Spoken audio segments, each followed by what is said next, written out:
Nous revoilà pour la dernière partie de la vidéo. Donc là, cette fois-ci, j'ai roulé mon fouet après la troisième tresse comme vous l'avez vu et suivi avec moi. Donc maintenant, on va s'attaquer à notre tête de turc et au nœud de transition. Donc comme vous pouvez le voir déjà, la tresse est bien plus propre, bien plus régulière maintenant qu'elle a été roulée.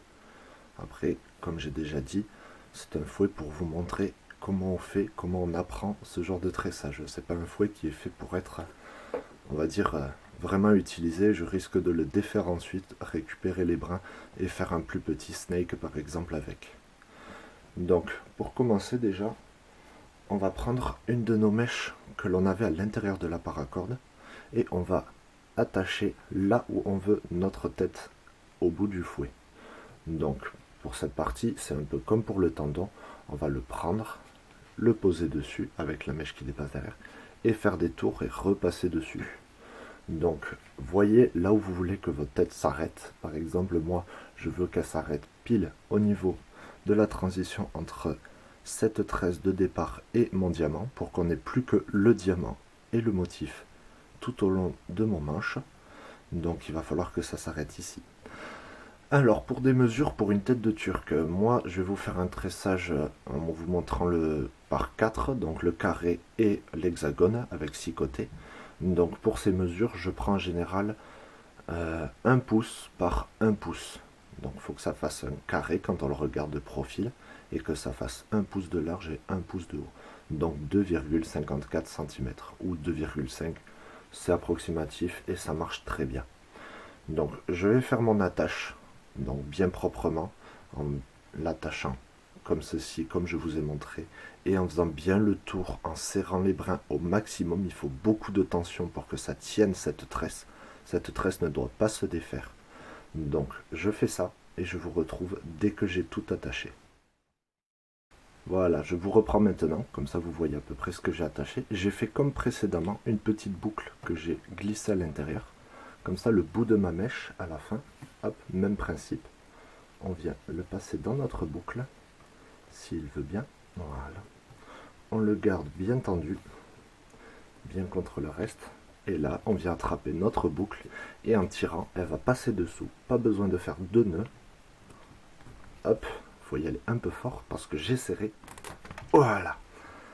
Impeccable. Et là, comme vous voyez, tout est bien attaché. Donc on va couper les brins à une demi-centimètre de chaque côté, avec les ciseaux encore une fois. C'est bon, je les ai. Hop. Et là, pour pas qu'ils s'effilochent et qu'ils nous gênent, on se les relève un petit peu et hop, on brûle ça. De l'autre côté, même chose. Hop.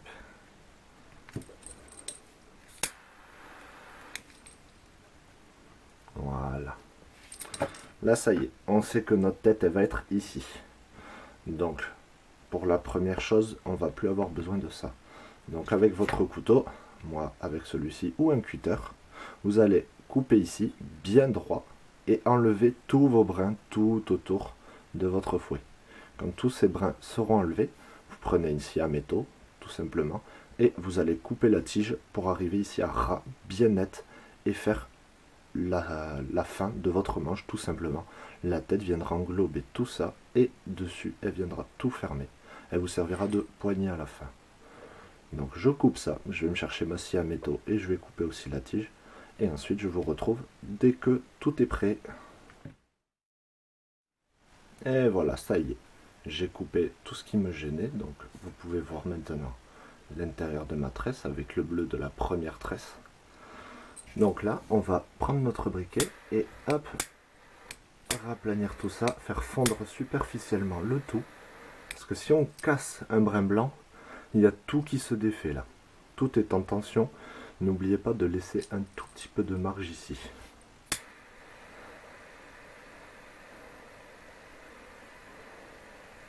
Donc faites bien attention à ce que vous faites.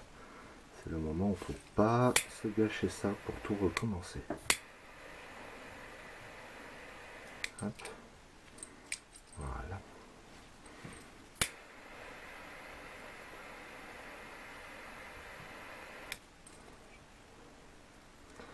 Moi je le fais avec les doigts parce que j'ai l'habitude. C'est quand même très chaud, c'est du plastique qui fond. Donc, hop. Si vous voulez pas, comme moi, vous retrouver avec des doigts dans cet état, vous prenez un petit bout de scotch, de votre scotch électrique, vous faites le tour de votre doigt et vous passez dessus. Vous essayez de bien le couvrir, mais pas de trop non plus. Il faut que vous puissiez enlever le scotch comme ça. Quand vous brûlez, même si c'est chaud, le fait de faire juste ça, vous allez aplatir la matière nylon fondue justement, sans vous brûler. Enfin, moins déjà. Hop. Moi je sais à quel moment il est chaud et à quel moment je peux poser mon doigt. Donc ça ne pose pas de problème. J'attends toujours un petit peu. Voilà. Bon, maintenant que notre tête est faite, qu'allons-nous faire? Alors, on va prendre nos chutes de cuir qu'on avait au début justement, et on va envelopper cette partie-là de fil serré justement pour tenir notre tresse. On va l'envelopper pour arriver à peu près 2,5 cm là, et 2,5 cm en hauteur, enfin en largeur du fouet, pour que notre tête, une fois qu'elle recouvre dessus, on a 1 pouce et 1 pouce dans les deux sens. Donc même principe que pour celui-ci, on va prendre nos pièces de cuir pour les enrouler et avoir notre épaisseur, et on va les serrer de la même façon, et ensuite soit avec une agrafeuse, soit avec les petits clous que j'ai montré au début aussi, on va les planter pour pouvoir justement maintenir cette tête, pour pas qu'elle sorte, pour pas qu'elle glisse. Vous pouvez faire avec l'agrafeuse, je ne l'ai pas précisé, mais moi je le fais avec des petites clous avec une tête plate et très large. Comme ça, quand ça vient écraser, ça tient bien tout et ça l'empêche de sortir. Donc là, comme ça, au moins, notre fouet sera bien solide. Et il faudra penser, en plantant les clous, qu'on a ici cette tige en acier. Donc il faudra les planter un petit peu en diagonale. On ne va pas les planter droit parce que vous doutez, vous ne traverserez pas cette partie-là. Donc, je vais épaissir ma tête avec mes pièces de cuir. C'est une étape qui peut être assez embêtante parce qu'il y a plusieurs mesures à faire, recouper, repréparer et ensuite enrouler le fil de la même façon. C'est assez long. Donc, je fais ça et je vous montre où est-ce que j'en suis avant de mettre les clous. Ça y est, comme vous pouvez le voir, hop, j'ai fait ma tête pour mon nœud de transition et pour le bout de mon manche. Je me suis permis de coller une petite pièce et une pièce d'1 franc que j'ai mis sur le côté face, pas sur le côté pile, pour avoir justement le dessin à la fin. Et là, comme pour l'autre côté, une fois qu'on a fait notre tête et qu'on a attaché notre bande de cuir, on vient prendre notre scotch coton et on va faire un tour ou deux pour bien rajouter du grip par-dessus tout ça et pour que notre nœud, enfin notre tressage qui passera dessus, attache bien le tout. Hop. Voilà, vous voyez bien que je m'arrête à ras quand même. Je laisse ma pièce face visible. Mes ciseaux. Hop.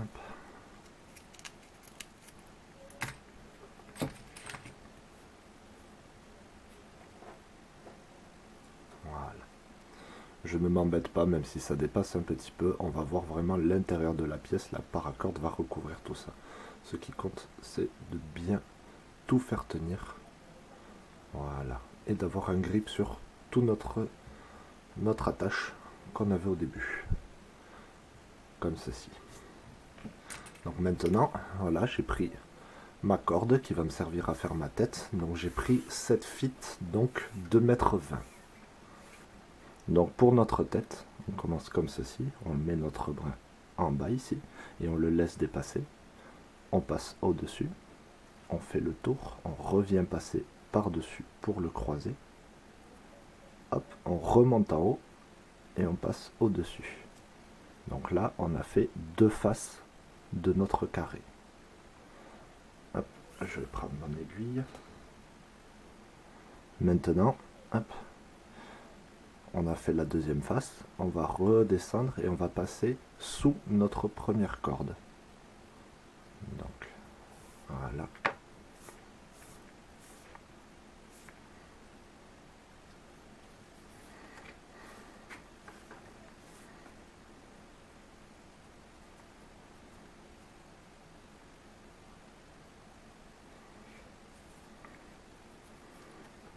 J'ai tout qui s'est enroulé.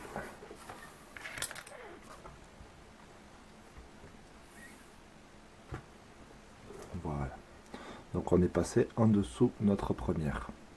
Donc on fait le tour, on passe derrière, dessous. Hop.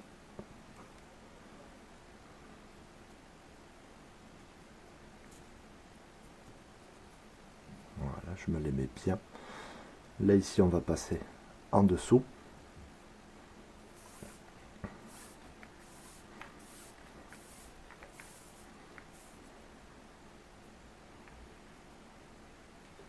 Au-dessus, on fait la troisième face de notre carré.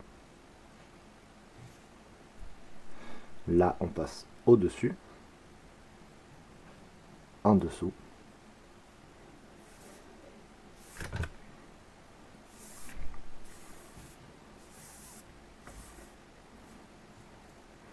Comme ceci.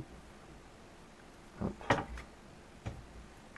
Après avoir fait la troisième face, là, ici, la troisième face de notre carré, on est passé par-dessus la suivante, en dessous celle-ci, et maintenant par-dessus ces deux, en dessous de celle-ci, celle qui est juste à côté de notre brin du départ. Voilà. Et bien,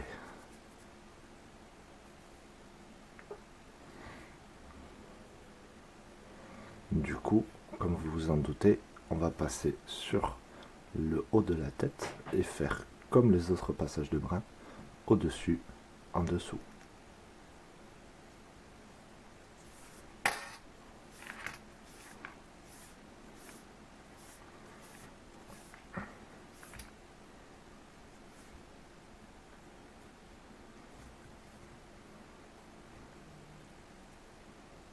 Hop, je fais bien tourner mes bras pour que le tout soit plat. Je viens resserrer un petit peu ici. Donc on tourne notre tête, on regarde là où on est sorti. Donc maintenant, on va faire à l'inverse de ces deux. On va faire au-dessus, en dessous celle-ci. Voilà.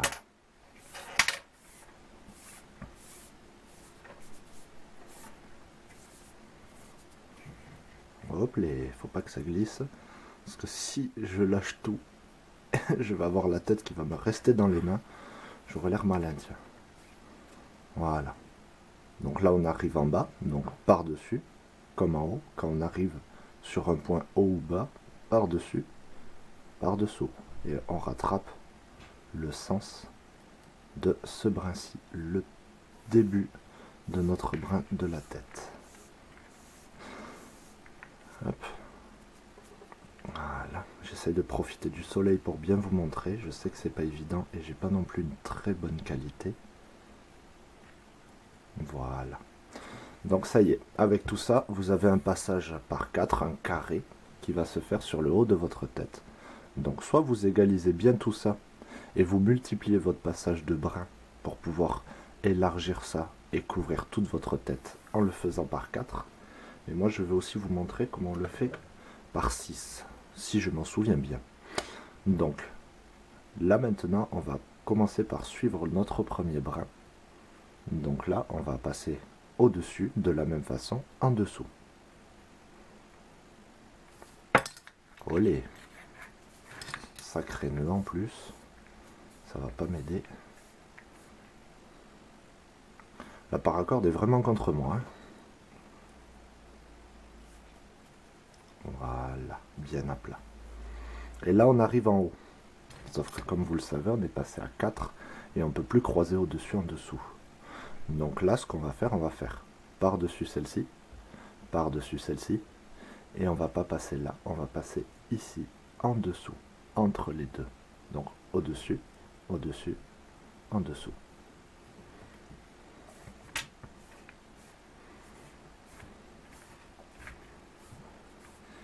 Hop, je fais comme je peux, c'est la première fois que je le fais sans aide vidéo à côté de moi. Donc j'essaye de tout retenir et de le faire bien, et en plus de vous expliquer, ce qui n'est pas facile. Voilà. Donc là, nos bras, hop, on l'a passé comme ceci par-dessus, et on a un petit œil entre nos deux croisements du carré, par-dessus lesquels on est passé. Voilà. Donc maintenant, on va faire pareil que tac tac tac, pareil que celle du haut, donc celle qui est notre droite, pas comme tout à l'heure où on suivait celle de gauche, notre brin de départ. Vu qu'on a échangé, on va suivre le brin de droite de notre paracorde. Donc là on va faire au-dessus, en dessous. Voilà. Je pense que je suis bon. De toute façon, vous verrez bien si cette partie sort, c'est qu'elle est juste. Hop, voilà. On arrive en bas. Ouais, je vais rester au soleil. Donc, au-dessus. Au-dessus. Au-dessus des deux. Et maintenant, on va séparer nos deux brins de départ et notre passage quand on a voulu passer à 6. Et là, on va changer. On va passer. Là, ils sont au-dessus, au-dessus. Nous, on va passer au milieu, en dessous. Et le suivant, du coup, au-dessus. On inverse notre passage pour avoir un tressage bien croisé de tous les côtés. Voilà. Hop. On remet ça droit. Donc celui-ci au-dessus. Et là, on va séparer. Et on va passer dans notre triangle qu'on avait en haut, en dessous, comme ceci. Hop. Je le fais bien détendu. Mais après, quand je finirai ma tête, je vais d'abord tendre tout ça et ensuite tresser pour vous montrer le résultat. Voilà. Donc là maintenant, hop, on va séparer tout ça. On va bien le faire proprement. Voilà. Donc là, on est en haut de notre tête. On est dans le triangle que l'on a fait tout à l'heure. Donc là, on va faire au-dessus, en dessous. On passe en dessous celle-ci. Voilà. J'essaie de bien vous la montrer, c'est pas évident.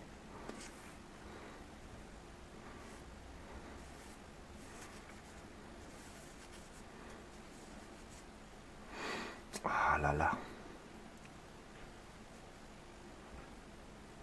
Hop, voilà. Et maintenant, même chose, on va redescendre pour arriver en bas de notre tête. Donc par là où on est passé, nos deux brins, on va se les séparer. Passer au-dessus, vu que les deux à côté sont en dessous. Et vu qu'ils passent au-dessus après, nous on passe en dessous. Hop. Ça aurait été moins foireux si j'avais révisé, mais au moins c'est déjà bien, je me souviens de toutes les étapes. Hop. Allez. Tourne-toi, petit brin. Tourne-toi, j'ai dit. Voilà. Hop. Et maintenant, du coup, vous l'avez compris, on arrive en bas, donc au-dessus.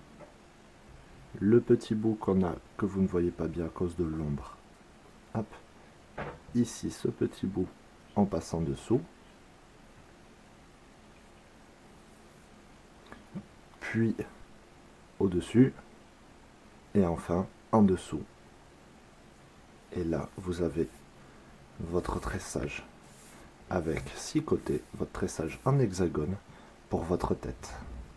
Donc là maintenant, vous n'avez plus qu'à suivre le brin qui sera à gauche, je dis bien à gauche du sens de votre passage. Vous suivez le premier brin tout le long, et en suivant ce brin, vous allez multiplier les passages et faire une jolie tête, comme vous allez voir, une fois que j'aurai terminé tout cela. Donc là, vous voyez, c'est pas du tout bien égalisé, donc vous le répartissez, vous faites en sorte que votre tête ressemble à un ananas ou un panier, comme vous voulez. Et une fois que tout est bien réparti, vous commencez à multiplier vos passages, vous couvrez tout ça, n'oubliez pas de bien le mettre au bord ici, parce que quand vous allez passer, vous allez rajouter de la longueur à droite de votre corde. Donc ici, à droite, ça va rajouter l'épaisseur vers le milieu. Donc vous le mettez bien au bout ici, vous mettez vos espaces à peu près équivalents de tous les côtés. Vous voyez moi la forme que ça me donne. Voilà. Et ensuite, en repassant comme ça tout le long, vous allez faire un deuxième et un troisième passage. Normalement, si vous avez bien 1 pouce par 1 pouce, donc 2,5 cm par 2,5, là, tout est bon. Vous pouvez faire 3 passages et votre fouet aura une jolie tête. Donc moi je vais resserrer tout ça premièrement parce que je l'ai fait de manière détendue pour bien vous montrer. Il ne faut pas que ce soit tendu ultra fort. Vous allez avoir du mal à passer votre aiguille et les autres brins vont être très serrés. Vous allez tresser et rajouter de l'épaisseur à chaque fois, donc ça va être de plus en plus complexe. Donc prenez les brins et tendez-les petit à petit, un petit peu pour qu'ils soient tenus. Juste tenus. Vous voyez comment je serre, c'est hop, un petit peu pour qu'ils soient tenus contre la tête. Parce que si vous les serrez, vous allez avoir beaucoup de mal et ça sert à rien de forcer. Parce qu'une fois la tête de faite, elle sera déjà un peu serrée, voire même assez bien normalement. Et ensuite, une fois que on va cirer le fouet, là, la tête sera gonflée, remplie et sera bien dure. Donc, la cire viendra boucher les défauts que vous avez pu créer potentiellement. Donc moi, je vais serrer ça, je vais terminer ma tête. Je vais faire ma deuxième tête pour mon nœud de transition, c'est la même chose. Vous vous attachez vos bandes de cuir de la même façon qu'en haut, sauf qu'ici, vous n'avez pas besoin de d'abord faire le tour de fil, le serrer, couper. Vous mettez juste votre bande de cuir que vous attachez, que vous clouez ou agrafez comme j'ai fait, et ensuite, vous tressez de la même façon en faisant au-dessus le tour, en dessous, et vous faites le même type de tressage. Parce que si vous regardez bien, vous avez 6 passages ici et 6 passages en haut. Voilà.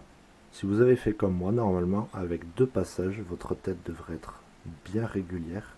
Et tous vos brins devraient tout recouvrir. Voilà.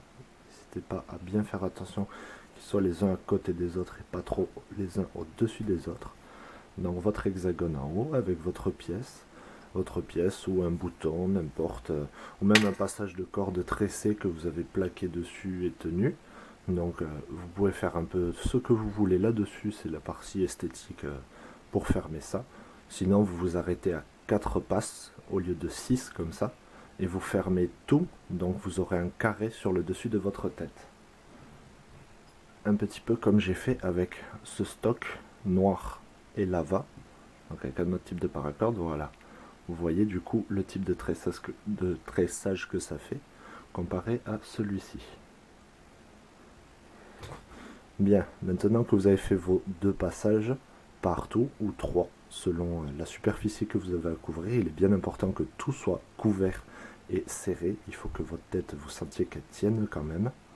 Voilà, moi j'ai mis quand même suffisamment d'épaisseur. Petit conseil, si vous arrivez à 1 pouce d'épaisseur mais que vous avez très peu de rebord, augmentez encore l'épaisseur. Même si vous devez faire plus de passes, c'est pas grave, parce que si vous n'avez pas assez d'épaisseur, à force, ça va glisser, votre paracorde va s'enlever. Donc il est important quand même d'avoir un bon rebord ici, et ici après, vous le fermez un peu comme vous le souhaitez. Donc voilà, maintenant que j'ai fait mes 2 passes, mon dernier brin il passe ici, je l'ai fait ressortir par le passage du premier brin, mais pas plus, je l'ai juste arrêté ici. Donc maintenant je vais le couper à quelques millimètres et avec le briquet on vient brûler ce qui reste et on l'aplatit pour rendre le tout hop, le mieux caché possible. Moi je fais à peu près, bien entendu, c'est surtout pour vous montrer comment je fais. Voilà.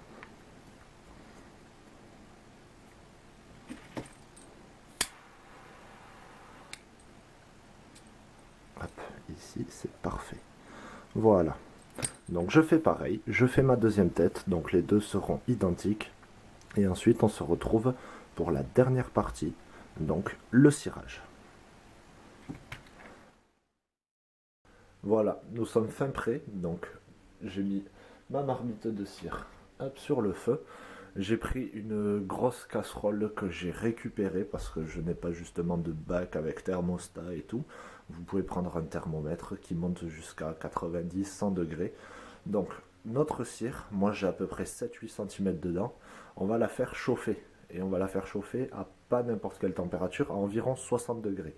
Parce que bien plus au-dessus, vers 80-90 degrés, c'est là où la cire chaude et les bords chauds de votre récipient vont attaquer le nylon, donc vous faire des dégâts sur votre fouet. C'est pas ce que l'on veut. On veut juste que la cire chaude, une fois le fouet trempé dedans, pénètre toutes les mailles et vienne remplir ces aspérités du fouet. Ça va le rendre plus joli, plus lisse, mais aussi ça va le protéger quelque peu des frottements, ça va le protéger de l'humidité, des saletés qui peuvent passer à l'intérieur. Donc c'est bien pour votre fouet de le traiter comme ça à la paraffine. Donc, comme vous voyez, moi j'ai cette marmite avec un bâton, c'est pas plus mal pour pouvoir appuyer, faire fondre ma cire, pour pouvoir aussi maintenir mon fouet à l'intérieur. Mon fouet qui est prêt à côté, et je prévois toujours une bâche, un sac plastique, une poche poubelle. Voilà, c'est une vieille poche poubelle à laquelle j'ai fait. Ah, c'est une vieille poche poubelle avec laquelle j'ai déjà fait de la peinture pour 2-3 éléments, avec laquelle j'ai déjà étendu mes fouets. Donc vous verrez qu'on en aura besoin tout à l'heure. Donc là, ma cire chauffe, elle va remonter vers ses 60 degrés, et quand tout sera fondu et qu'elle sera à la bonne température, on se retrouve pour plonger notre fouet à l'intérieur. Et bien, tout a fondu, donc là notre cire elle est prête, elle est à la bonne température pour moi en tout cas. Donc maintenant je vais prendre mon fouet, bien faire attention de bien le tordre pour qu'il rentre en entier d'un seul coup dans la marmite. Donc tout simplement on le prend et on va se le plonger en entier, hop, et faire des tours avec notre tresse. Hop, bien important de mettre le fol, et avec notre bâton on va tout rentrer de sorte à ce qu'il soit coincé et qu'il s'imbibe bien de cire. Hop, évidemment moi il veut pas. Voilà, coince-toi dessous. Hop. Voilà, et après vous en avez pour environ 5 minutes, le temps qu'il se trempe entièrement et qu'il se fasse remplir par la cire. Donc comme vous pouvez le voir peut-être, il fait des petites bulles à cet endroit, celui-ci, derrière aussi. Donc ces petites bulles justement, ça montre que l'air est chassé et qu'elle est remplacée par toute la cire à l'intérieur. Et quand tout ça sera bon, quand ça fera 5 minutes environ qu'il est dedans, quand toutes les bulles seront chassées, que je sais qu'il est bien pris dans la cire, on se retrouve dehors et là on va l'égoutter et on va le faire sécher, pendu comme il faut, et notre fouet sera prêt. Voilà, le fouet a trempé pendant le temps qu'il fallait, il n'y a plus de bulles qui s'en échappent. Donc maintenant on va se le sortir et avec sopalin ou n'importe quoi, chiffon, on va l'essuyer. On va enlever le trop plein de cire qu'il a dessus et on va se le retendre, se le mettre bien droit. Hop. Attention, ça peut être chaud. Hop. Et d'un, olé, il y a tout qui sort en plus. Il faut aller assez vite parce que la cire sèche vite une fois qu'elle est plus à l'intérieur de la casserole. Et ça peut être embêtant si on a des surplus de cire partout sur notre fouet. Donc on enlève bien tout ce qu'il y a en trop. Voilà. Et maintenant on va le pendre. Voilà, comme vous voyez, j'ai attaché le fouet en hauteur, pendu comme ça bien droit, et on va le laisser une petite demi-heure, le temps qu'il sèche, que la cire soit bien prise à l'intérieur. Et ensuite, on va aller le claquer. Bien, maintenant on va voir pour le crackers. Donc pour le crackers, la petite mèche qu'on a au bout de notre fouet, vous prenez environ 60 à 80 cm, pour ceux qui n'ont pas de crackers déjà tout fait. Vous l'attachez d'un côté à un étau, de l'autre, vous le mettez sur le bouchon d'un stylo, tout simplement, vous l'attachez de cette façon. Et là, vous allez tourner votre mèche avec le stylo dans le sens des spirales de votre mèche, si c'est une mèche tressée comme moi j'ai. Donc, vous la faites tourner, vous faites ça, on va dire, une bonne 50aine de fois, ça va assez vite. Donc, vous le calez d'une certaine façon et vous faites tourner. Hop. Comme ça, la mèche va s'enrouler sur elle-même. Elle va créer une tension comme ça. Hop. Pas forcément évident, mais on gagne toujours du temps qu'à le rouler avec les mains. Hop, allez.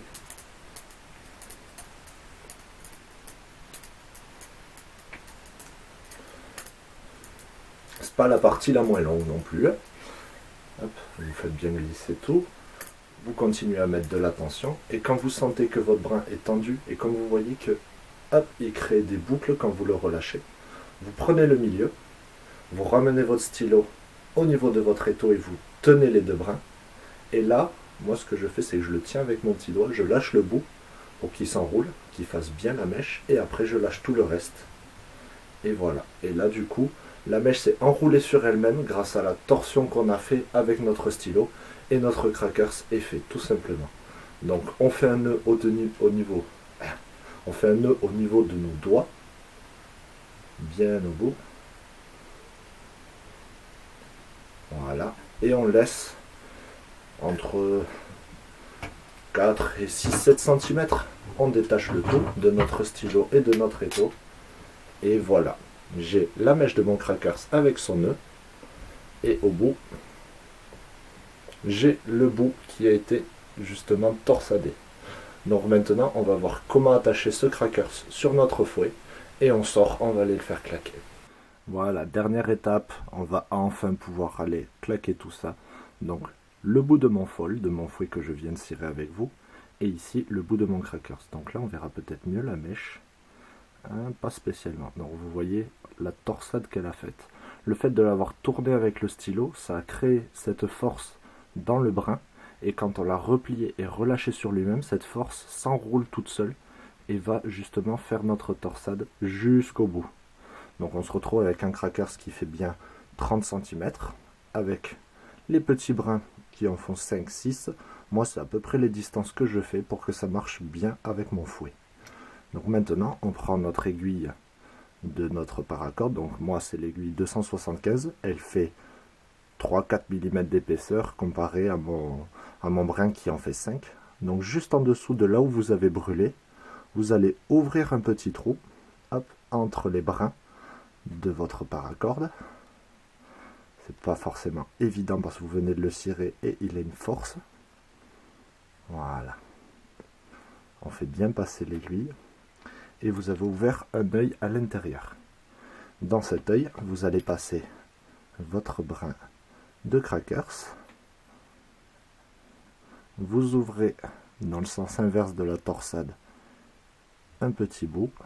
Hop.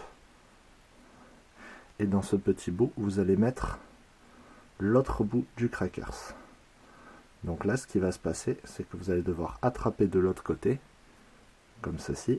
Hop, j'essaie de le faire au mieux. Et vous allez tirer sur votre crackers pour qu'il aille jusqu'au bout. Hop, j'essaye de faire ça comme je peux devant la caméra. Voilà. Hop. Et voilà. Donc là, vous avez un côté par lequel votre cracker s'est ressorti. Et en fait, la boucle que vous avez faite, elle ressort ici. Et elle maintient le tout.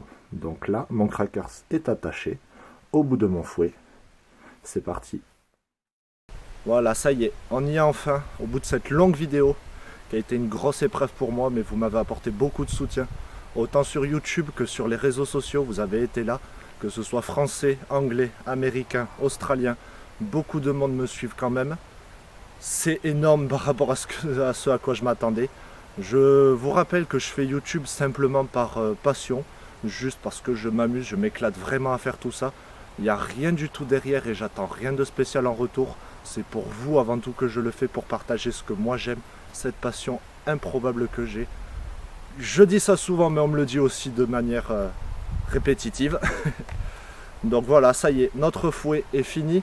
On a attaché son crackers au bout, il est ciré. On va maintenant le claquer et voir comment il réagit.